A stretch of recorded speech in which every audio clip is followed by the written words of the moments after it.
Martin Amis is here. His previous books include Money, The Information, and Experience. His new book is called Yellow Dog. It is his first novel since 1995.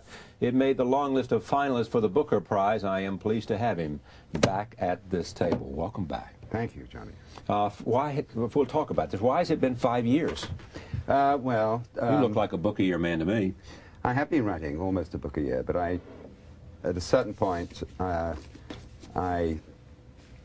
decided that I'd eventually have to write about my father, and so I put the novel, when my father died, Kingsley Amis, I put the novel aside and wrote a memoir, and then didn't feel quite ready to come back to fiction, so I wrote another memoir.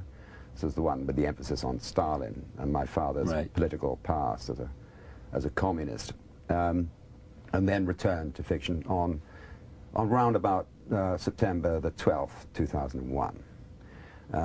Not the best time to resume. A day after. Well, it was around then. And on that day, like every other writer on earth, I was seriously considering a change of occupation. Meaning? Well, I just thought writing literature was a sort of frippery that we would have to do without. We had no longer time to indulge in literature, so to speak? No, more that the voice coming from your study felt like such a squeak. Yeah. Dwarfed by this enormous event, and also a sort of sick, shocked feeling, and a loss of faith in reason or everything else that you hold dear.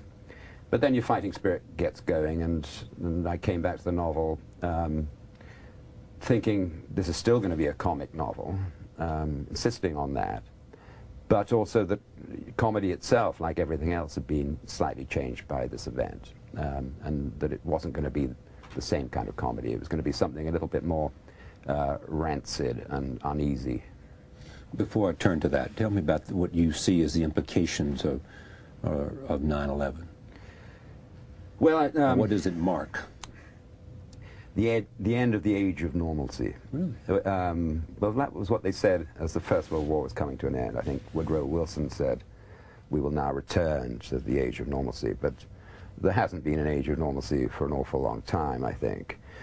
But September the 11th marked, for me, an attack not just on civilization, but an attack on reason. And to take up the earlier point, although it's minor in the greater scheme of things,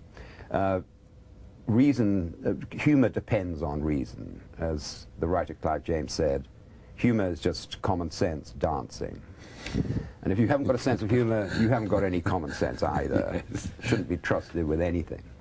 But an attack on morality and reason, and on your basic familial trust, and such an injection of randomness and danger and arbitrariness that I found that I'd lost faith in. I didn't enjoy looking at my children anymore in the same way for a while.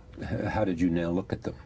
Well, I looked at them with a sort of apologetic air and a slightly sick feeling that you can never protect your children. It's an illusion that you can. But this seemed to me to underline the impossibility of that. That I'm sorry. I'm sorry you're here, because the world is getting. The world went down, in my opinion, and therefore certain guarantees that seemed to be present were no longer present. You have been opposed to the Iraqi war, and just according to what I understand about what you've written. At the same time, coming out of that, do you feel, because of that the United States lost its way in responding to 9/11? Well, yes. My theory is that you wouldn't have expected America to brush off this enormous millennial event that will reverberate for at least a century. No one in the world did, I don't think. I mean, I don't think anybody said, America, why don't you turn the other cheek? Well, it's not just that, but I think I thought of America sort of staggering around as if in shock, and looking for an enemy, and perhaps misdirecting its gaze. Well, it had an enemy. I mean, it understood A, terrorism, B, Al-Qaeda. Did not necessarily know where to find them, but... Well, not at all, no. And there was this very loose connection posited by Bush time and again in a shameless way, saying that, you know, they brought violence to us, we'll take violence back to them. But the them and us weren't the same.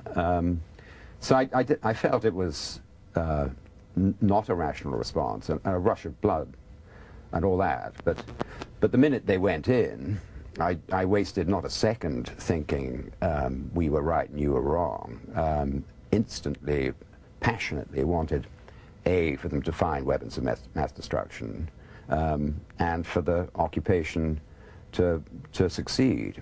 You know, a lot has been written about, oh, it's so tempting to say we were right. I don't believe we are proven to be right yet. And I we being? The peaceniks, yeah. Those that were opposed to the war. But you know, having gone in, then you take up the position that it has to succeed. And I'm far more worried now about American retreat rather than, you know, them having gone in the first place.